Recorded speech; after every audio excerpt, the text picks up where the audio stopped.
Progress in India's Human Development (HDI) of India in 2012 was calculated at 0.554 and placed at 136th rank out of 186 countries.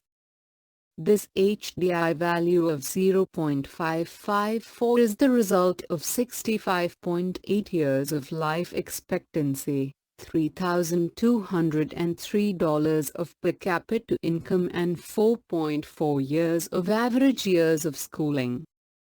You may also observe that, between 1980 and 2012, the components have improved, resulting in improvement of India's HDI from 0.344 to 0.554. But India's HD attainment is very low if compared to the top 10 countries. 4. Gender-related development. The role of women in the developmental process is very significant. Women, who form half of the population, have the capability to work in all fields of the economic system. It is the duty of civilized society to provide social, economic, educational and political equality to women. After independence, our Constitution has assured equality of freedom and opportunities to both men and women. However, significant types of discrimination can still be seen and violence against women is frequently reported. This only suggests that women are not yet given equality in all spheres, making them secondary partners in economic growth. Gender discrimination may be seen in various dimensions of Indian society, economy and polity. Sex ratio. The number of females for every 1,000 males is the most important indicator which reveals the treatment meted out to women in a society.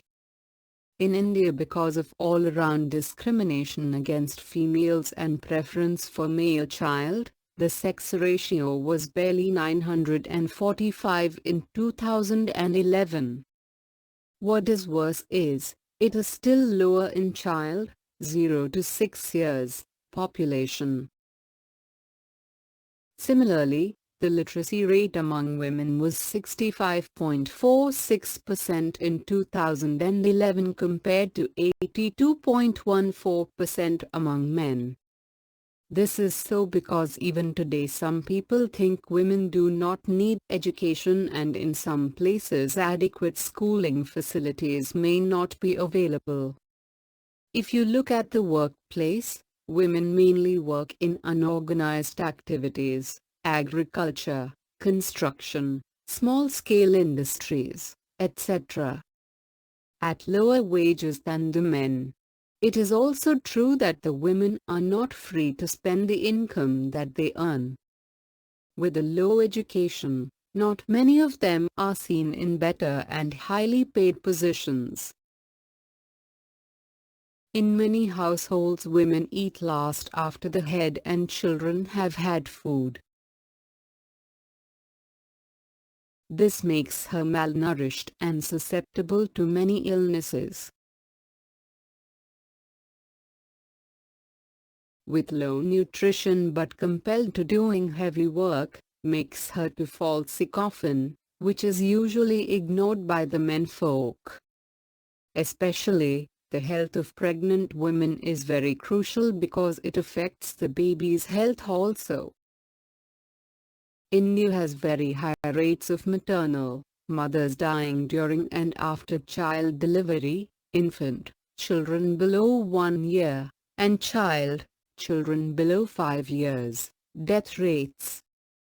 An evil practice of detecting the gender of the fetus and destroying it if found to be a female one, is growing. This is one of the major reasons for lower and declining sex ratio in the country. Representation of women in political bodies, panchayats, state assemblies and parliament, is limited to the reserved strength. Even in sessions and meetings their presence is not felt. Hence, discrimination is observed in all fields.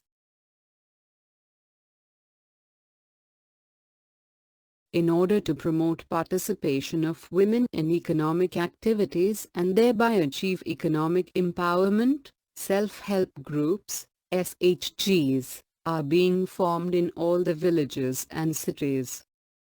A SHG is a group of women, usually 20, who come together to share their meager resources, obtain external support, undertake business jointly and earn income. They are trained in managing accounts, handling bank transactions and skills to take up remunerative income-generating activities. SHGs have been instrumental in helping women to earn, save and spend at their willingness. Their dignity and autonomy has increased. In recent years, many steps are initiated for empowerment of women. Empowerment may be described as the expansion in people's ability to make strategic life choices in a context where this ability was previously denied to them. Empowerment is a process that infuses people with power, i.e. access to resources, expands individuals' capacity and power of decision-making, i.e. autonomy. Many laws have been enacted to curb violence against women at home and at workplaces, to guarantee equal wages, providing reservation of seats in elected bodies, etc. All these measures will certainly help in bringing women to the mainstream of development.